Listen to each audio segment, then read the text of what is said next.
Pero bueno, ya un día nos tocará tener la fortuna de escucharla. Y mientras tanto, hoy espero pues poder servirles, aportarles algo de valor.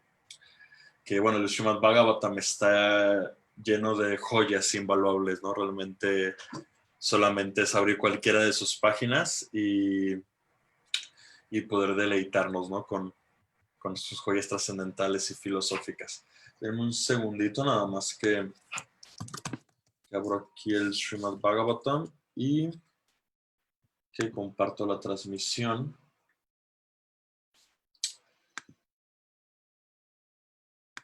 Listo. Ok. Lakshya, ya puedo compartir pantalla, ¿verdad? Sí, ya. Adelante. Gracias. Es toda tuya.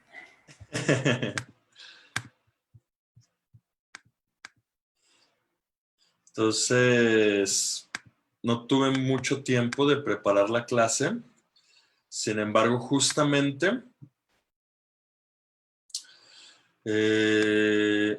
nos tocan los versos de un tema que yo toqué la clase la vez pasada que me tocó dar la clase, sobre los diferentes estagios del servicio devocional, sobre los diferentes estagios de la autorrealización. Entonces, nomás para poner en contexto, por si alguien no había estado en las clases anteriores, básicamente pues este es el capítulo 5 y es la llegada de Narada Muni, ¿no? Y las instrucciones de Narada Muni a Vyasadeva. Porque Vyasadeva pues estaba triste, confundido, inclusive deprimido, se podría decir, de que había pues escrito, ¿no? Todo el amplio conocimiento védico, sin embargo no se encontraba satisfecho. Entonces, algo que me gustaría mencionar respecto a esto, que no sé si se mencionó cuando se dieron estos versos, pero a mí me causa muchísima curiosidad, y es de que realmente Vyasadeva es el vivido ejemplo de que todo el conocimiento que se pueda llegar a tener, si no se aplica, si no es práctico, no tiene realmente ningún impacto en nuestra vida. Entonces, es muy interesante que Vyasadeva, siendo una encarnación de la suprema personalidad de Dios, nos dé este ejemplo. Porque en realidad obviamente no es de él como una encarnación de Dios, no es que esté viviendo eso, sino que más bien lo hace para poder darnos el ejemplo. Entonces, porque realmente, digamos que en teoría, sabía que la suprema personalidad de Dios era Krishna, había escrito todos los Vedas, los Puranas, Mahabharata, etc. Y él no se encontraba satisfecho, ¿no? Entonces todo este capítulo es justamente de Narada Muni explicándole por qué no está satisfecho y Narada Muni contándole su propia historia. Entonces, algo que menciona mi maestro espiritual es que básicamente este es el capítulo, así como todos tenemos la historia de cómo llegamos a conciencia de Krishna. Este es el capítulo de Narada Muni contando su historia de cómo él llegó a conciencia de Krishna, ¿no? Entonces, vamos a comenzar aquí con el verso 25. Voy a poner el 26, nomás para poner un poquito más de contexto de perdón, el 24, para ver cómo hemos llegado hasta este punto. Yo voy a leer el 24 y ahorita, para que ustedes me ayuden con el 25, dice, aunque esos seguidores del Vedanta eran imparciales por naturaleza, me bendijeron con su misericordia sin causa. En lo que a mí respecta, poseía control de mí mismo y a pesar de que era un niño, no sentía ninguna atracción por los juegos. Además, no era travieso y no hablaba más de lo necesario. Entonces, nomás para resumir, aquí Narada Muni está básicamente presentando dos puntos muy importantes, y es de que estos seguidores del Vedanta fueron misericordiosos con él. Sin embargo, hay algo entre comillas, no paradójico, pero que nos da una enseñanza muy importante, es de que Prabhupada aquí dice que misericordia es sin causa. Sin embargo, Narada Muni, después de decir tal cual que le dieron su misericordia, él dice que en realidad él sí tenía una cualificación. Entonces esa misericordia no fue simplemente que ocurrió sin que Narada la mereciera en esa vida de niño, sino que él realmente tiene una cualificación. O sea, estamos hablando de que era un niño entre 7 y 10 años aproximadamente, y ya tenía control de sí mismo, ¿no? O sea, estamos hablando de que estaba muchísimo más avanzado que muchísimo, o sea, que inclusive una persona adulta, ¿no? O sea, mucho más avanzado que mí mismo, ¿no? Que tengo 20 y tantos años. O sea, tener un control de uno mismo en realidad es un estadio muy avanzado de la vida espiritual, ¿no? Además de que no tenía ninguna atracción por los juegos y no era travieso, ¿no? Entonces, en realidad es muy interesante cómo los vedantistas deciden bendecirlo con su misericordia, y que Prabhupada aquí dice que es sin causa. Sin embargo, realmente Narada sí tiene una cualificación para recibir esta misericordia. Estoy haciendo este paréntesis porque es muy importante entender que siempre esa misericordia espiritual y ese esfuerzo personal debe ser ¿cómo decirlo? No equitativo, pero sí debe ser mutuo. De la Porque, mano. perdón, ¿cuál fue la De la palabra? mano. De la Que mano, tiene exacto, que ir gracias. de la mano. Tienen que ir de la mano, gracias. Tienen que ir de la mano, porque si realmente, digamos que los vedantistas hubieran decidido darle su misericordia a Narada Muni, si él no hubiera tenido esa cualificación, él no hubiera podido aprovechar esa misericordia como la aprovechó. Y si él hubiera tenido toda esa cualificación, pero los vedantistas no deciden darle su misericordia, él no hubiera podido hacer ese avance que hizo. Entonces, es muy importante entender cómo realmente van de la mano. Muchas gracias, Alexios, me gustó mucho esa palabra. Entonces, ahora sí vamos a los versos que me corresponden. Alguien que me ayude con el verso 25, por favor. Yo, Gracias, Rivas. dice, solo una vez, con el permiso de ellos, tomé los remanentes de su comida y por hacerlo, todos mis pecados fueron erradicados de inmediato. Ocupado de esa manera, mi corazón se purificó y en ese momento la naturaleza misma del trascendentalista se me hizo atractiva. Muchas gracias, Prabhu. Entonces, si recuerdan, la última clase que yo estuve aquí compartiendo con ustedes, terminamos hablando de los estagios del servicio devocional. Y justamente en estos versos que me tocó compartir, Narada Muni está explicando cómo él fue evolucionando por estos estagios. Entonces, lo primero que él menciona aquí es que comió los remanentes de su comida. Algo muy importante que se menciona siempre en la tradición védica y es una cuestión energética, sutil y espiritual, es que cuando uno toma los remanentes de una persona, uno adquiere las cualidades de esa persona. Por eso los devotos siempre comemos prasad, porque queremos obtener las cualidades y la misericordia de Krishna. Entonces, a Narada Muni, al comer estos remanentes, la trascendencia, la naturaleza misma del trascendentalista, como él lo expone, se le hizo atractiva. Entonces, este fue el primer estadio, Srada. Se le generó esa fe, esa atracción en el corazón por ser un trascendentalista, por querer, como el nombre de trascendentalista lo indica, trascender este mundo material. Sin embargo, algo también muy interesante de este verso es que Narada Muni no solamente se le despertó esa atracción, sino que estos remanentes de comida fueron tan poderosos y él tenía tanta fe que todos sus pecados fueron erradicados de inmediato. Entonces,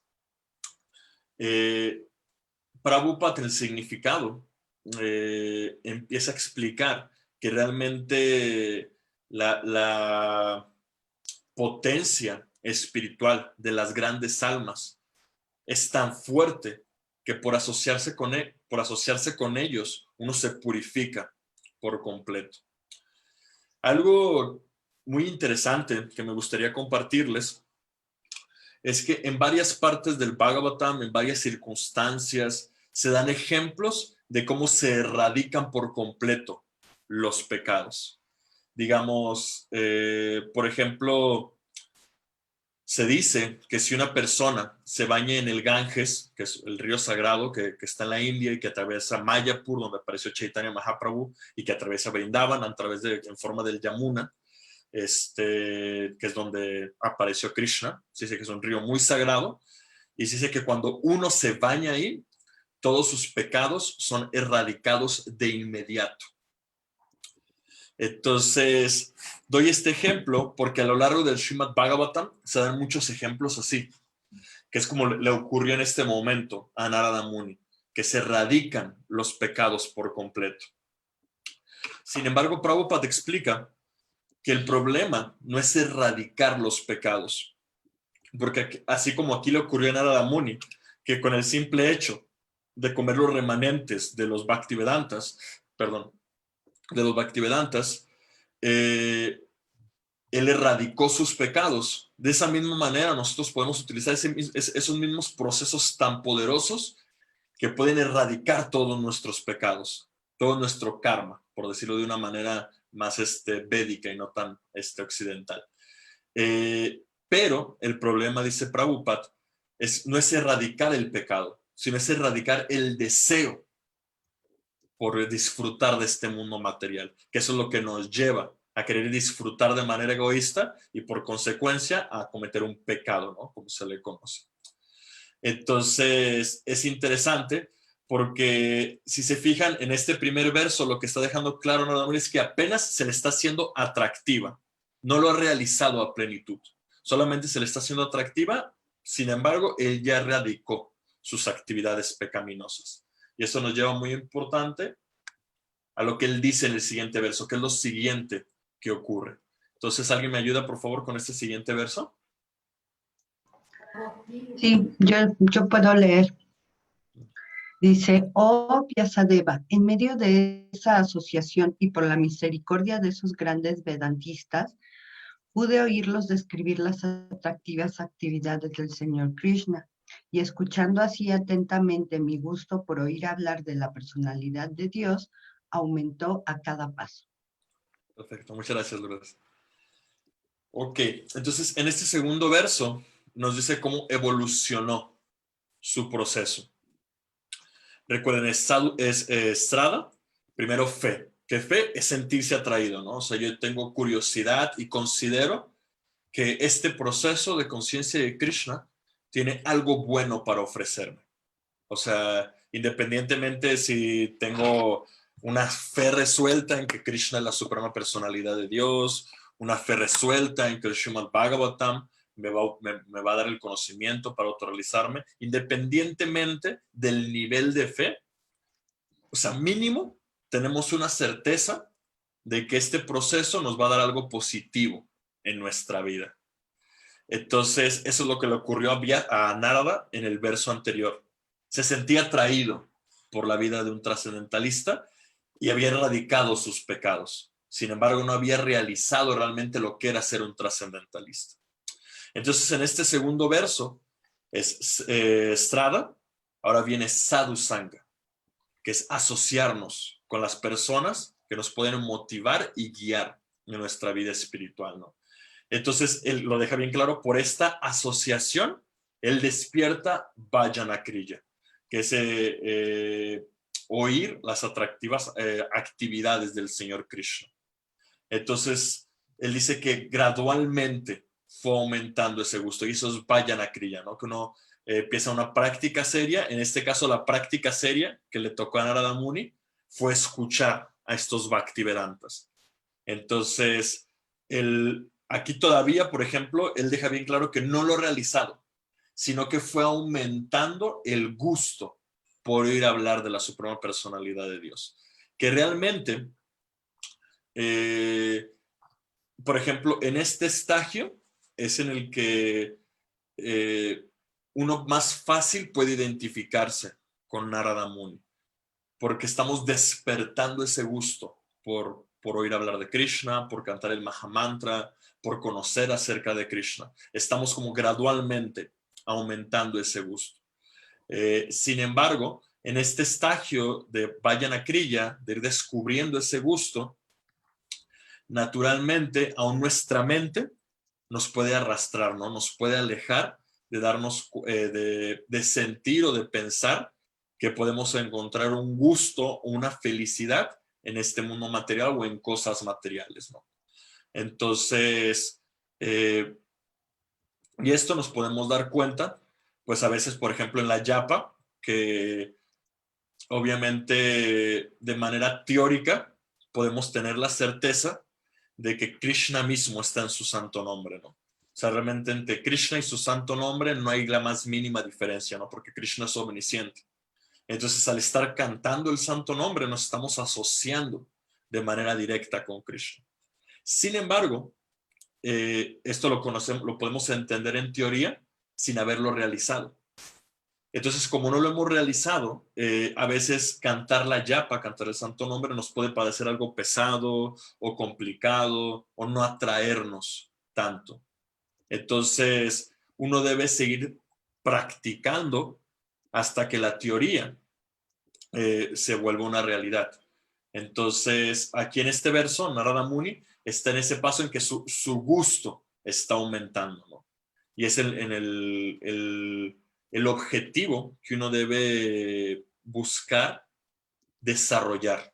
No simplemente como tener mucha disciplina, que es muy importante obviamente, y también es tener mucho conocimiento, sino realmente encontrar un gusto en lo que se está haciendo. Porque a fin de cuentas, ese gusto es lo que va a permitirnos y nos va a demostrar a nosotros mismos de manera práctica que estamos acercándonos a Krishna. Entonces vamos a pasar al siguiente verso, al verso 27, que es muy interesante y muy inspirador ver cómo Narada Muni está pasando por su proceso de purificación. ¿Quién me ayuda con el verso 27, por favor? A ver, yo lo leo. Ay, nada más que lo hiciste muy amplio. Sí, perdón, ahí está, ya lo acomodé.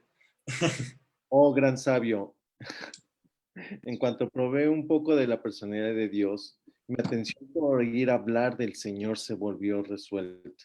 Y a medida que mi gusto se desarrollaba, pude comprender que solo por mi ignorancia había aceptado coberturas burdas y sutiles, pues tanto el Señor como yo somos trascendentales. Muchas gracias, hermana mujer, bro. Entonces, justamente lo que estábamos mencionando, ¿no? O sea, él fue aumentando su gusto y cuando logró probar un poco de la personalidad de Dios, un poco está diciendo, de hecho es muy curioso cómo especifica que logró probar solo un poco, pudo comprender.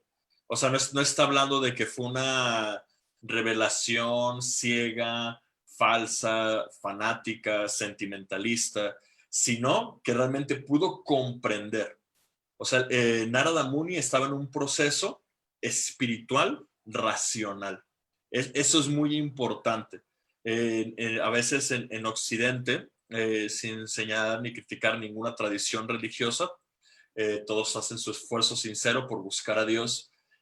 Sin embargo, estamos muy acostumbrados a un proceso más dogmático que filosófico. Y el Srimad Bhagavatam nos entrega un proceso filosófico de cómo podemos comprender a Dios y acercarnos a Él. Entonces, aquí Narada Muni comparte la primera realización espiritual que él tuvo. Y es de que tenía coberturas burdas y sutiles. Que básicamente él aquí nos está compartiendo que Narada Muni en este momento, cuando él probó un poco de la personalidad de Dios, él realizó que era un alma espiritual.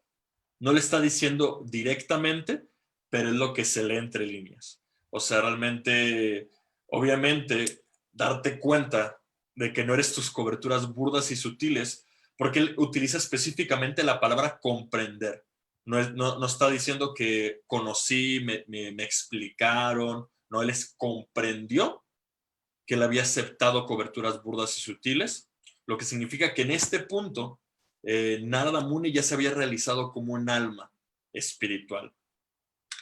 Entonces, volviendo a los estagios que estábamos comentando, Narada Muni ya pasó por Srada, ya pasó por Sadhusanga, ya pasó por Vajana Kriya, pasó por Anartha Nivriti, que eso lo pasó desde el inicio, que es purificarse. Y que otra cosa muy importante que se me olvidó comentar en este primer verso es que el orden de los estagios, por lo menos de estos primeros 4, que es Srada, fe, Sadhusanga, asociación, Vajana Kriya, una práctica seria, y Anartha Nivriti, purificación, pueden, digamos, no estar, digamos, en un orden específico como tal, sino que pueden estarse intercalando, como en el caso de Narada Muni, que el Srada y Anartha Nivriti los vivió desde el inicio. Desde el primer momento, él vivió estos dos y eso lo motivó a Sadhusanga y a Vajana Kriya. Entonces, ya en este verso, él se establece Nishta, en un estado fijo, en que él ya entendió que no es este cuerpo, debido a que él realmente logró descubrir o le llamó la atención el servicio devocional. O sea, no, el servicio devocional y el oír hablar del Señor realmente se volvió algo resuelto. Entonces, al estar algo resuelto, esto significa que realmente él estaba fijo en su servicio devocional. Entonces, vamos a pasar al siguiente verso. Estoy yendo, bueno, más o menos un paso no rápido, pero sí contundente, porque quiero como establecer todos los estagios para que después podamos desarrollarlos entre todos. Entonces, alguien que me ayude con el verso 28, por favor.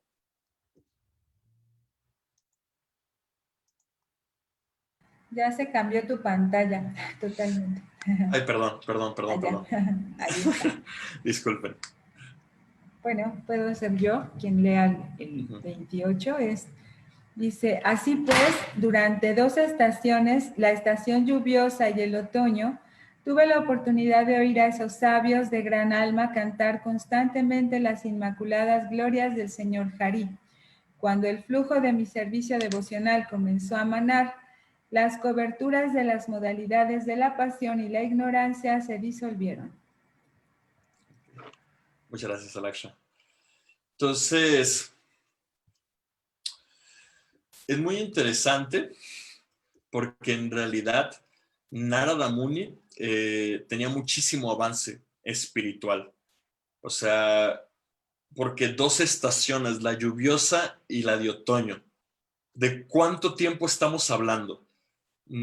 Son 4 meses, ¿no? 5 meses si quieres a lo mucho. O sea, en India, la estación lluviosa, que es el monzón, porque literalmente en India el monzón es todos los días llueve y llueve así como si no hubiera mañana, como si fuera un apocalipsis. Entonces por eso le llaman el monzón, es como una estación muy específica.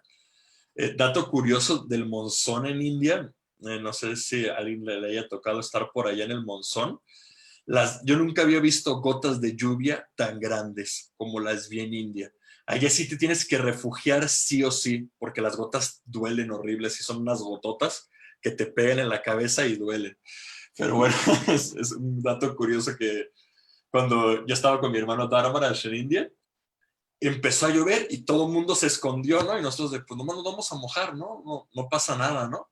Y cuando empezaron a caer las gotas, corrimos, ¿no? Porque realmente sí es una lluvia de niveles bíblicos, le llamarían. Pero bueno, perdón, volviendo al tema. Nomás un dato curioso por si algún día están en India y les toca que les llueva.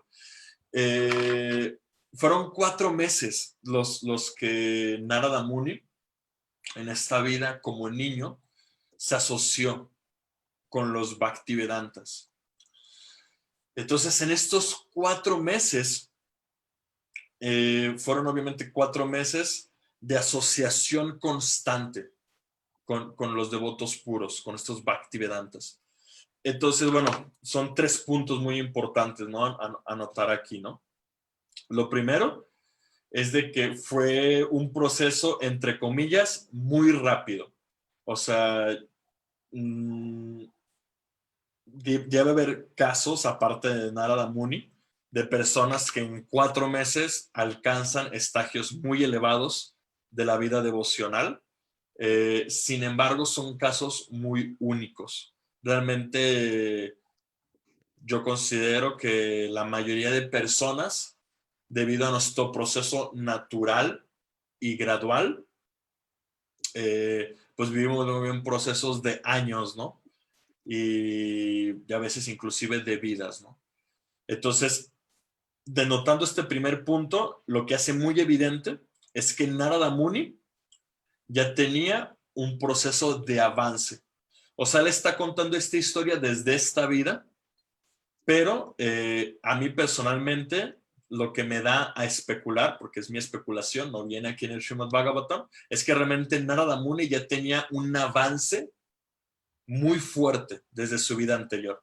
Para ser un niño de 7, 8 años, que ya tenía un control de sí mismo, no le atraía ser un niño, no le atraía jugar, no le atraía ser travieso. O sea, definitivamente él ya tenía una naturaleza o un avance muy específico. ¿Levantaste la mano, Laksha, o te estiraste?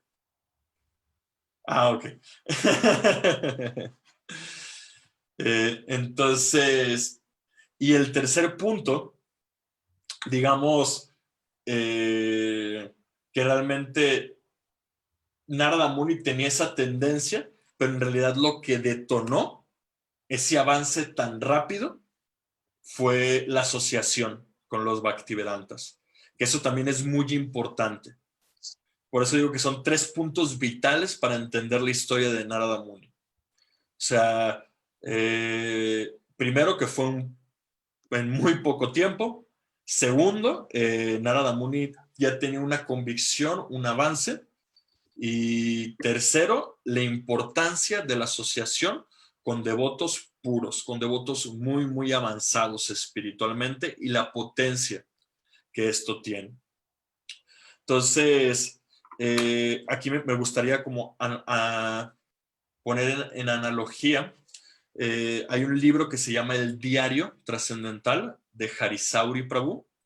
Si gustan, lo puedes ir al H, se los mandamos, que es una biografía de Prabhupada, de Bhaktivedanta Swami, de nuestro abuelo espiritual.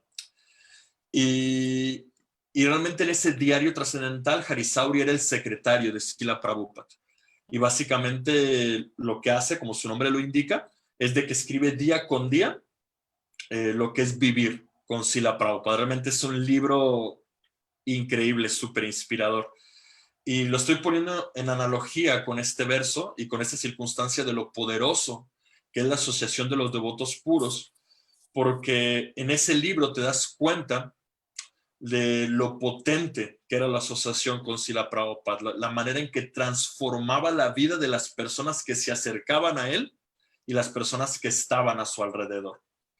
Entonces, eso es realmente muy, muy, muy inspirador, ¿no? Y también, obviamente, al leer a Srila Prabhupada a través de sus libros, también es una manera directa de asociarnos con él, ¿no? Y también tenemos ese beneficio que Narada Muni obtuvo al asociarse con los Bhaktivedantas, nosotros lo obtenemos también al estudiar los libros de Srila Prabhupada, ¿no? Nos da una asociación directa con Srila Prabhupada, por eso es tan importante, ¿no? Mantener un estudio constante. Y bueno, también si uno tiene la oportunidad de acercarse a una de estas grandes almas, de estos devotos avanzados que actualmente todavía hay grandes almas en este planeta Tierra, gracias a Krishna, uno puede percatarse de esa potencia espiritual, ¿no?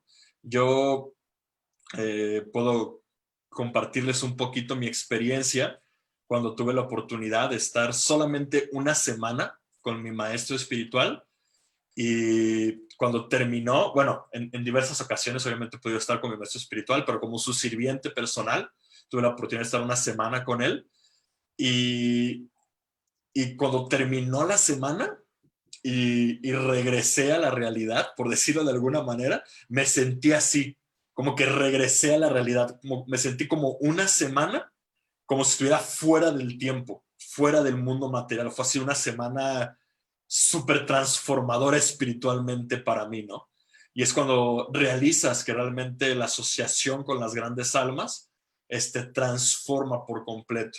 De hecho, en el Srimad Bhagavatam se dice que las grandes almas, los devotos santos, los devotos puros, son como lugares de peregrinaje andantes, porque llevan el mundo espiritual a donde ellos están, ¿no? Entonces, cuando uno se asocia con ellos, uno se da cuenta de esa potencia de que realmente ellos, donde sea que estén, lo convierten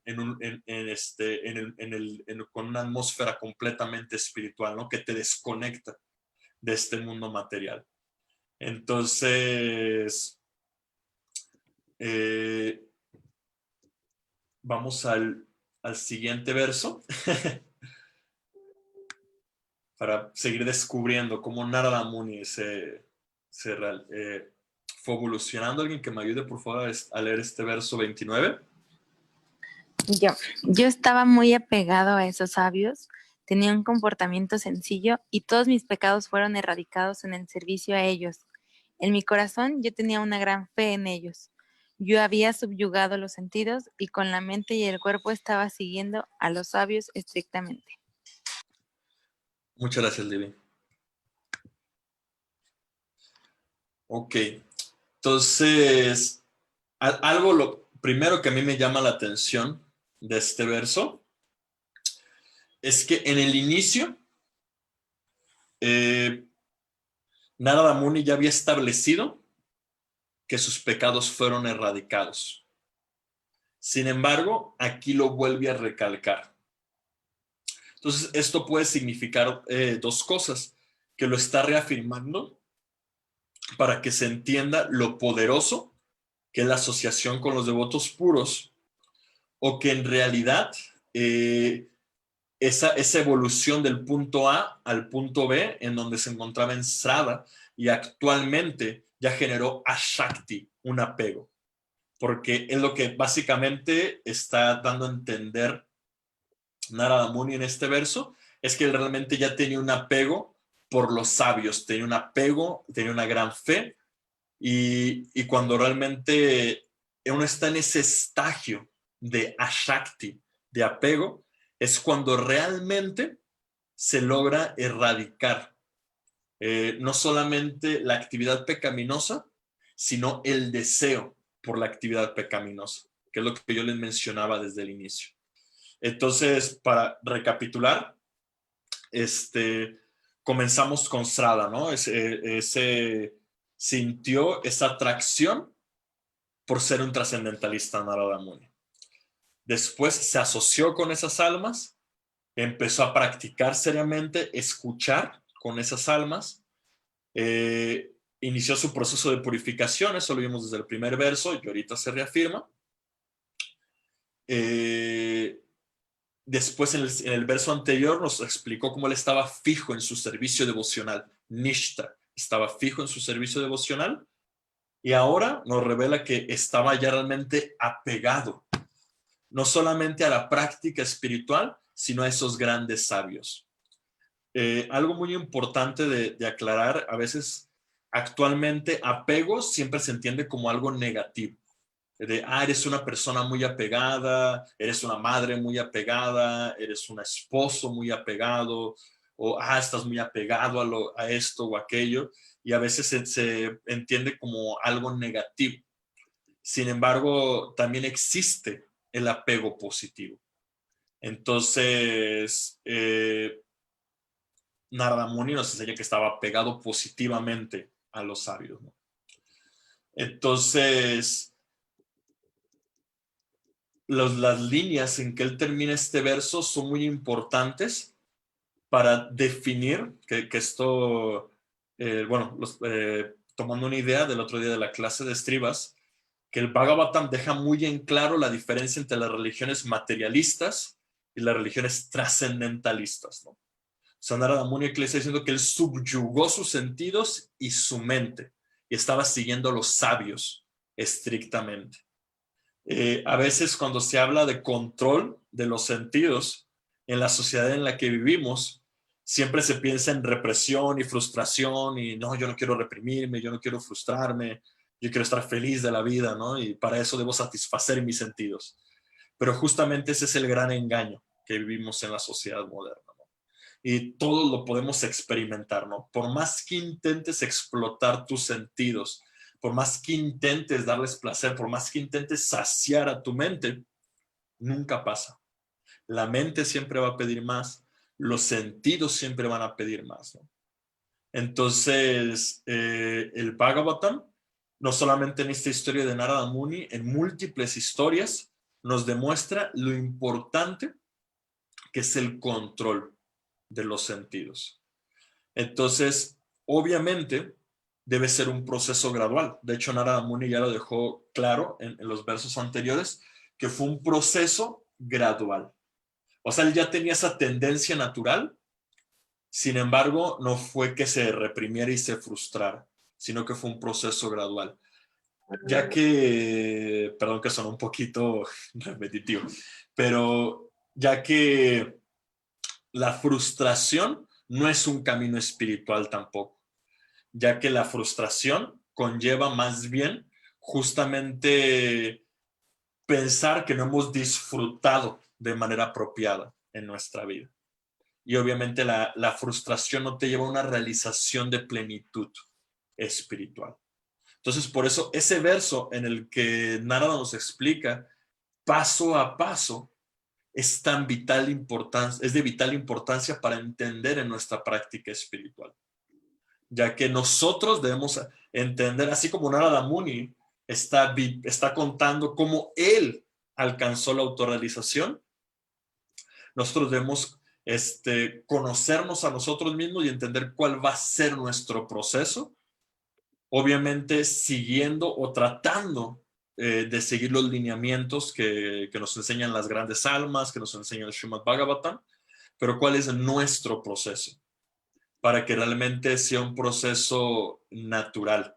Como una vez a mí, un chiste que, bueno, así como una manera chistosa de decir lo que dijo mi maestro espiritual, que siempre recuerdo mucho, y es que él dijo que en el mundo espiritual van las almas puras, pero no puramente frustradas. Entonces, eso es muy importante, ¿no? Entonces, vamos al siguiente y último verso para que podamos dar un espacio. Me gustaría mucho poder escucharlos, lo que pudieran opinar, comentar, preguntar. Entonces, por favor, que me ayude con este último verso.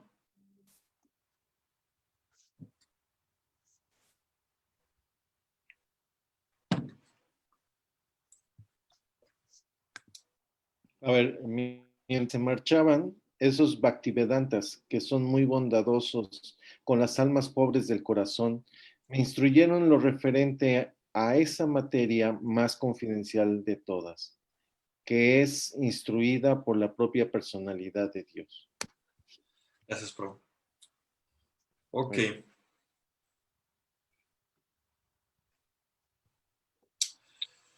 Entonces, bueno, aquí ya se están marchando los Bhaktivedantas.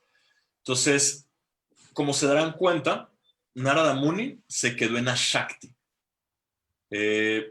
hasta este punto de su historia, ¿no? No voy a, como la vez pasada que spoileé, no voy a spoilearles el Srimad Bhagavatam para que mañana sigan descubriendo qué pasa con la historia de Narada Muni, pero hasta este punto, en el punto en que los Bhaktivedantas se van, él se quedó en Ashakti. Pero los Bhaktivedantas lo instruyeron referente al conocimiento más confidencial que es instruido por la suprema personalidad de Dios mismo. Entonces, Shakti, apego, perdón. Sí, disculpen que a veces me quedo solo con la palabra de sánscrito. Entonces, él se quedó en el estágio de apego espiritual, de apego por la práctica espiritual.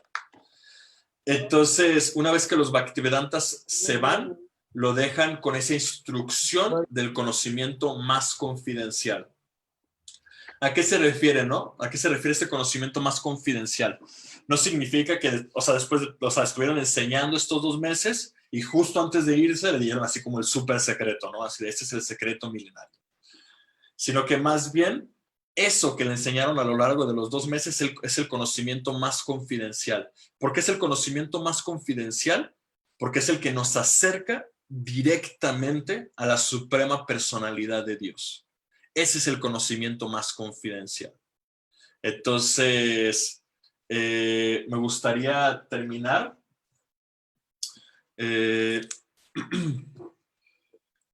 con justamente, como Prabhupada aquí cita, el Bhagavad Gita, y Krishna en el Bhagavad Gita nos dice de manera específica cómo se reconoce este conocimiento más confidencial.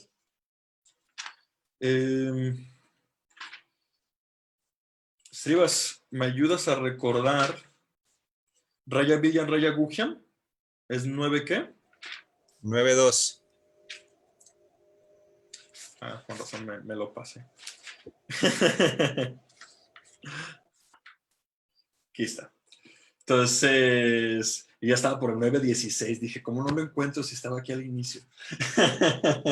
¿Cómo no te lo sabes de memoria? Ah, no es cierto. Soy una decepción para la naturaleza. No, no es cierto. Sí, la verdad. Estamos en Kali Yuga, nuestra memoria es mala. Ok, entonces es el Bhagavad Gita, capítulo 9, texto número 2.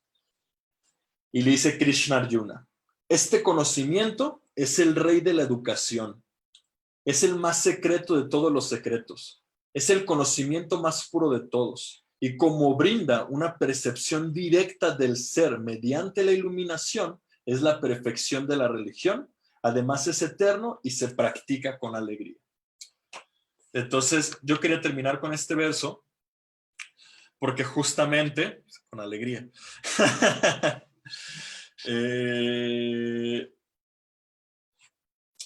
es básicamente la manera en que a mí me gustaría como resumir ese conocimiento que los Bhaktivedantas le dieron a Narada Muni. Krishna lo resume, ¿no? O sea, no está diciendo este es el conocimiento que los Bhaktivedantas le dieron a Narada Muni, sino se sobreentiende porque justamente Krishna está hablando de este conocimiento que es el más confidencial.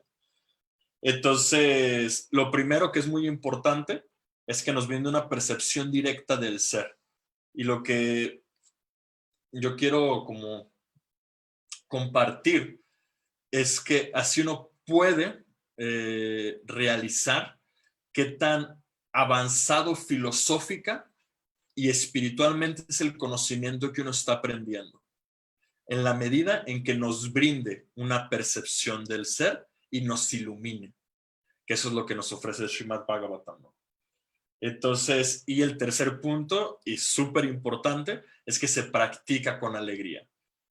Actualmente en la filosofía occidental, por llamarlo de alguna manera, porque a fin de cuentas, en realidad si somos objetivos no existe filosofía occidental o oriental, la filosofía es filosofía.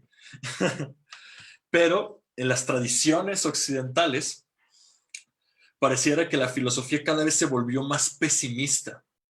Cada vez, o sea, si uno platica o conversa con estudiantes de filosofía o uno estudia libros de filosofía, Schopenhauer, Nietzsche, entre muchos otros, parece que cada vez todo se volvió más pesimista.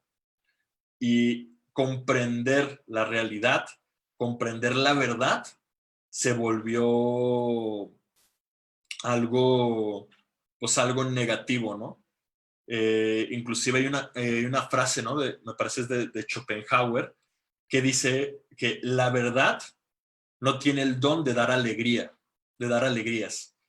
Porque a veces cuando uno empieza a chocar con verdades de la vida, pues es duro, no es muy satisfactorio. Sin embargo, eso demuestra cómo el conocimiento filosófico de las tradiciones occidentales se queda limitado a lo material. Y de hecho, en el ámbito material, sí tienen razón, porque el ámbito material es muy limitante, es muy doloroso y no da alegría. Sin embargo, el conocimiento trascendental sí da alegría. Entonces, si en su búsqueda espiritual uno no está encontrando esa alegría, es de que uno no está realmente conectando o no está realmente practicando de manera profunda. Porque si uno está practicando de manera sincera y profunda, la alegría, como dice Krishna en este verso, se da naturalmente. Entonces, a mí me gustaría terminar con, una vez estaba justamente debatiendo, compartiendo con un chico de la universidad y él me decía, ¿no? Dice, ¿tú estarías dispuesto a conocer la verdad aunque te dijeran que la verdad no te va a dar nada de felicidad, sino al contrario, que te va a hacer sufrir? Entonces, usando un poco de retórica, que a mí me divierte mucho esta retórica en debates, le refuté su argumento. No refuté, pero más bien le dije que su argumento estaba basado en que la verdad iba a hacerlo sufrir. Entonces, como él estaba buscando esa verdad que lo hacía sufrir, él iba a encontrar esa verdad que lo hacía sufrir. Pero eso es porque él estaba buscando en esa dirección. Y entonces él me dijo, no, pero no me respondes mi pregunta, ¿no? Le dijo, es que no te voy a responder tu pregunta porque estás asumiendo algo. Es una pregunta que está dando por sentado que la verdad no va a causar felicidad, ¿no? Y te digo, ahora, si objetivamente hablando, podríamos decir que descubrimos la verdad y cause felicidad o sufrimiento, para mí ya es algo, digamos, independiente. Porque como buscador de conocimiento, lo importante es, como decir, obtener la verdad. Sin embargo, yo no voy a basar mi búsqueda de la verdad en esa premisa de que me va a causar sufrimiento. Yo prefiero basarla en la premisa, esto ya no se lo dije, de Krishna en el Bhagavad Gita, que la verdadera verdad da alegría, da felicidad.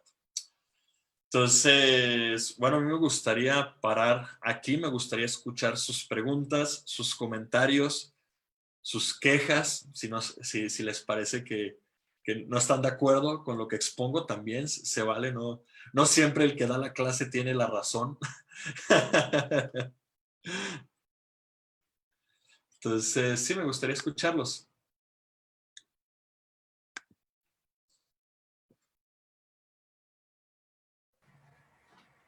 Muchas gracias, Nimai. Está muy bonita la clase. ¿Qué tan gradual llega a ser? Porque el otro día decían, anda, brindaban milímetro a milímetro. Entonces, porque para Narada Muni fue como rapidito el gradual, pero para nosotros no va a ser tan rapidito a lo mejor, o a lo mejor sí, por aquí hay alguno que ya tenga ese avance. También esta parte de que ya traía el avance de antes, ¿no? De otro, ya tenía un avance espiritual, entonces, por eso es como diferente para cada uno, ¿no? Pero Sí, exacto. ¿cómo vamos a reconocer eso gradual? Porque a veces nos queremos echar a correr y nos caemos en el camino. Creo que la doctora Rádica quería comentar algo. Sí, quería comentar algo.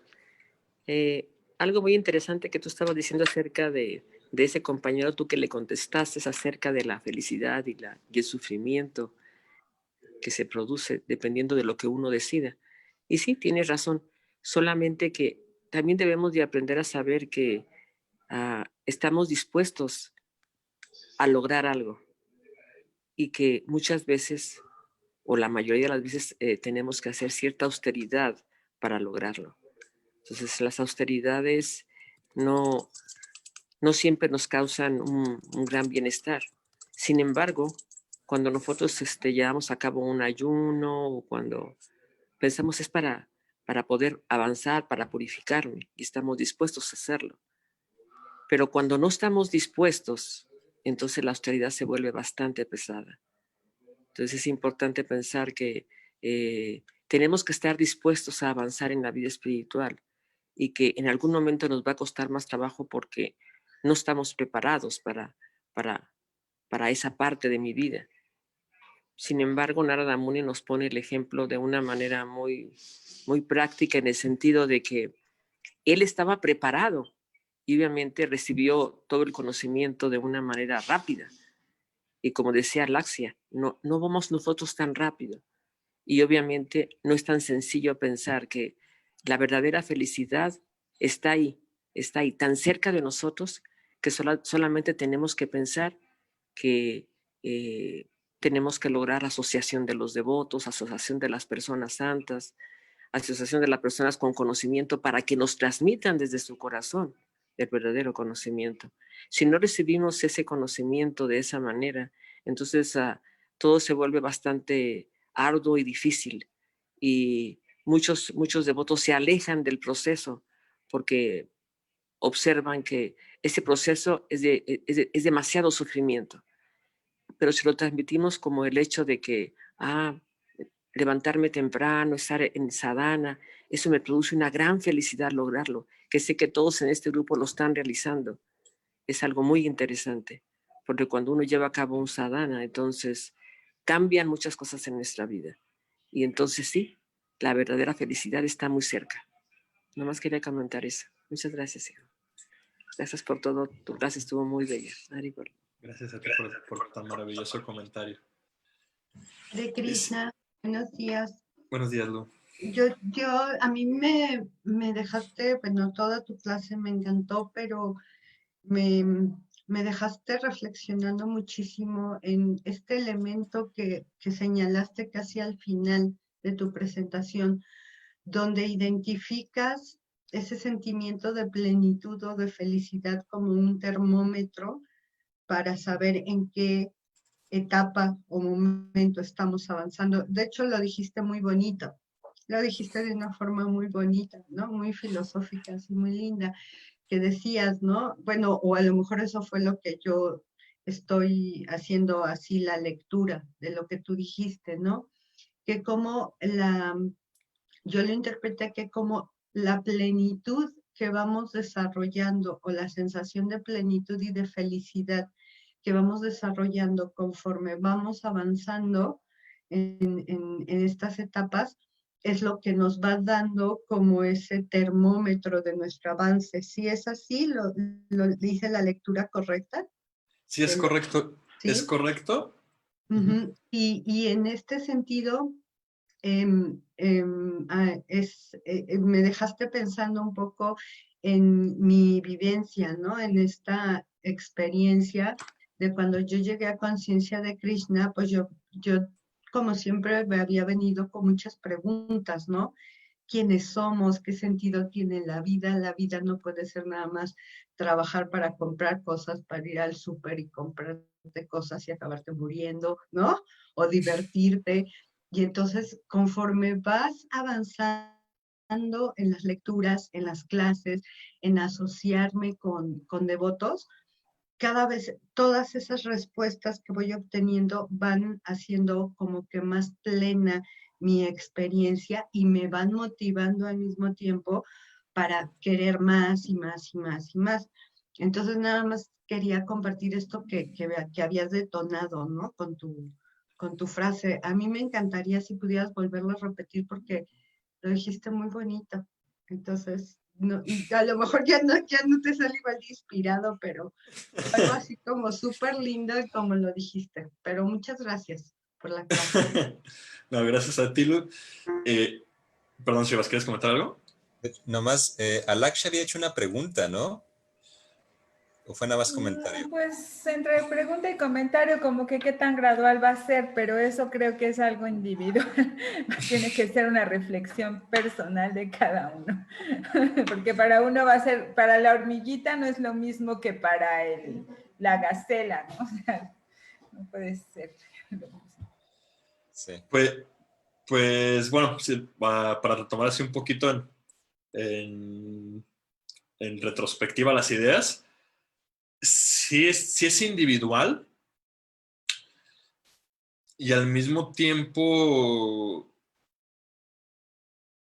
sí conlleva como un proceso como de mucha introspección, porque bueno, Es que es muy interesante. Voy a conectar la pregunta de Laksha con lo que comentó Lu. Porque sí es muy importante. De hecho, es Devita, o sea, es el termómetro de nuestra vida espiritual, es la plenitud. Y sinceramente, Lu, te voy a quedar debiendo la frase porque no la recuerdo. Krishna la inspiró en ese momento, así como salió, y no la recuerdo tal cual. Recuerdo la idea, pero no Lo bueno es recuerdo que la. está grabado. Ah, claro, está grabado, entonces podemos verla y yo mismo voy a sorprenderme de lo que dije. Y sabes Entonces, lo que hablas. sí, me pasa. Entonces, pero al mismo tiempo hay un pequeño engaño o truco que nos puede hacer nuestra mente. Porque a veces la plenitud puede hacernos caer en conformismo. De aquí yo ya estoy bien. Entonces, yo le llamo así como una tensión sana entre la satisfacción de lo que soy y el anhelo de lo que quiero llegar a ser, que es lo que estaba explicando la doctora Rádica, ¿no?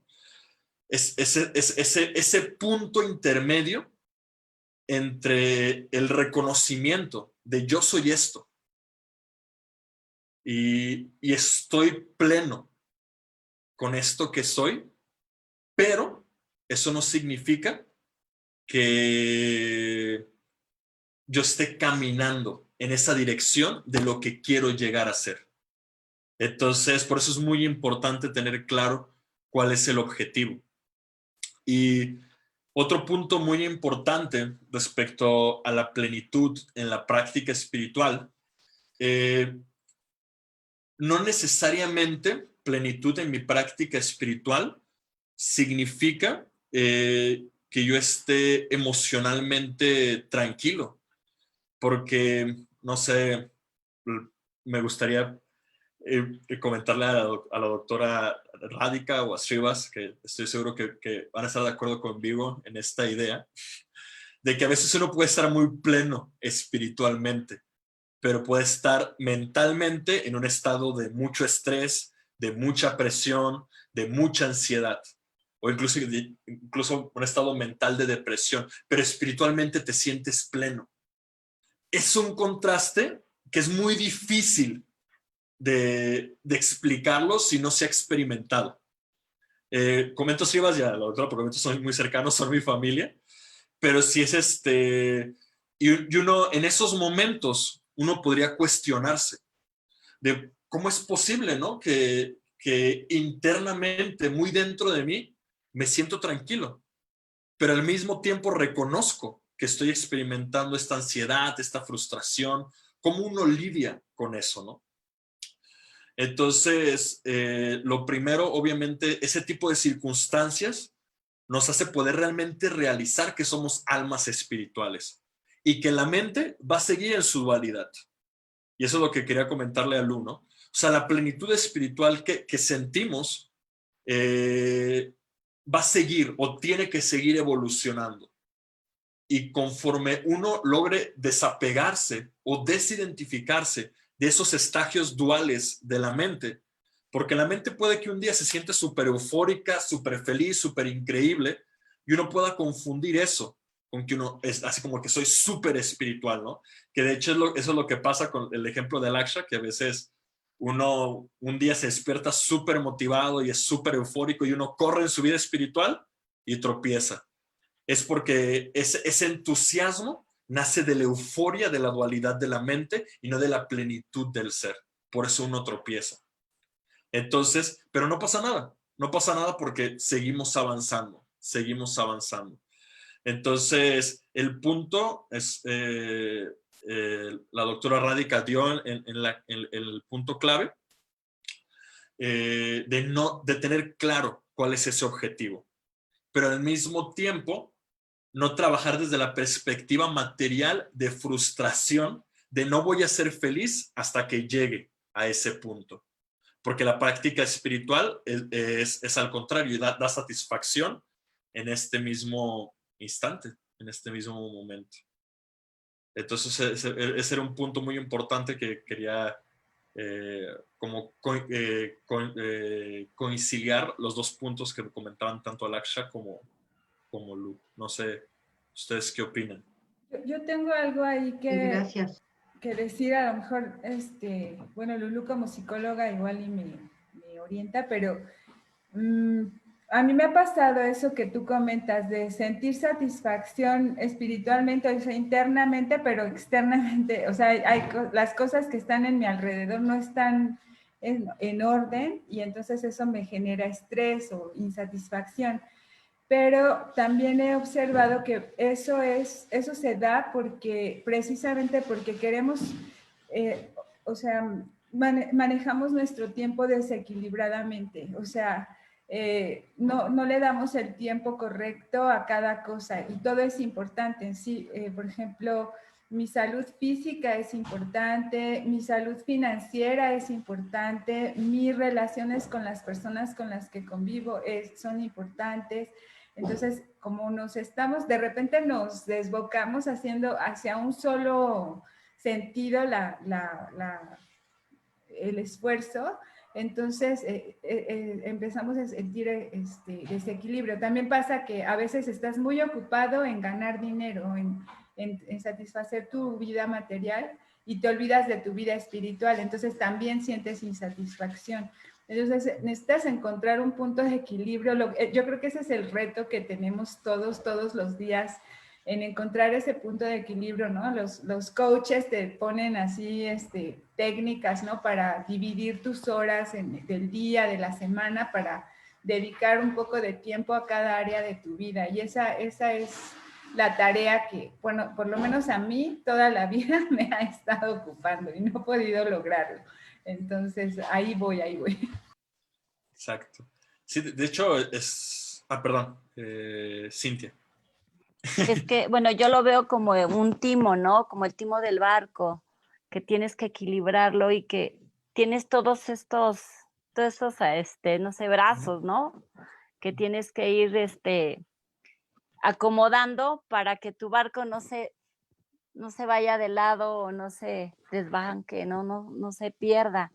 Entonces sí es bien difícil en algún día, ¿no? Algún evento que se te vaya, se te jale, entonces otra vez tienes que volverlo a enderezar buscando ese equilibrio. Y sí, lo que dice Alaksha, yo creo que lo vivimos muchos. Sí, me encantó tu ejemplo del timón, súper buen ejemplo. Y sí, esa es la cuestión, ¿no? Siempre tratar de encontrar ese equilibrio. Y cuando se pierde el equilibrio, tampoco como culparnos ni nada, sino, pues como tú dices, ¿no? Volver a luchar, ¿no? Dice Krishna en el Bhagavad Gita, ¿no? El que come mucho, come poco, duerme mucho, duerme poco, trabaja mucho, trabaja poco, se recrea mucho, se recrea poco. O sea, tiene que ser un equilibrio, ¿no? No podemos irnos a los extremos, ¿no? Y realmente, pues sí, entender que somos almas espirituales en estos cuerpos materiales y estos cuerpos y estas mentes requieren sus cuidados, ¿no? O sea, no, por ejemplo, a mí un detalle que se me hace curioso que menciona Rupa Goswami. Rupa Goswami es uno de los discípulos de Chaitanya Mahaprabhu, que es como uno de los maestros espirituales más prominentes en nuestro linaje. Y en su libro, El Néctar de la Devoción, que Prabhupada lo tradujo, él menciona que es muy importante tener buena salud bucal, porque él tiene la experiencia de babajis o yogis que no se cuidaban los dientes y un dolor de dientes no los dejaba cantar el santo nombre. Entonces, se me hace como un detalle curioso porque Rupa Goswami es el maestro que establece todos los parámetros filosóficos, teológicos, prácticos de nuestra tradición Vaishnava en tiempos contemporáneos, o sea, contemporáneos recientes, no contemporáneos, bien recientes, y menciona esto de la salud bucal, porque Y a mí básicamente me da a entender, obviamente que hay que buscar tener siempre buena salud en todos los sentidos, ¿no? Y sí se me hace curioso como que lo menciona muy específico de la salud de los dientes, porque pues si un dolor en la boca, pues ni siquiera te permite cantar el santo nombre, ¿no? Entonces sí uno debe tener buena salud física, buena salud mental, ¿no? Y tener lo mejor posible equilibrado todas las áreas de nuestra vida, ¿no? Sí, es que cuando nos llega la tormenta, bueno, yo lo veo así como el barco, el timón, ¿no? Ujú. Te llegan esas tormentas que son esas enseñanzas y esos llamadas de atención para que vuelvas a enderezarte, ¿no? Enderezas tu timón y sigas tu camino, tu destino, ¿no? Claro. Oye, esa analogía del barco me está gustando mucho. ¿Me Es permites que, robártela? no, sí, claro, porque, bueno, yo siempre sigo eso del caballo, ¿no? Que tienes que irlo montando poco a poco para que puedas tomar el buen galope, ¿no? O el barco, que si se te va de lado es algo está pasando, ¿no? Algo está pasando y hay que enderezarlo, pero de una manera consciente. Entonces yo así es como llevo mi vida. Súper. Es cuando, pum, tengo que enderezar. Y de hecho, justamente la analogía de la tormenta está súper práctica, porque en realidad cuando vienen los retos, es cuando es difícil mantener el equilibrio, ¿no? Porque cuando está la marea tranquila y todo es muy bonito, pues es fácil, ¿no?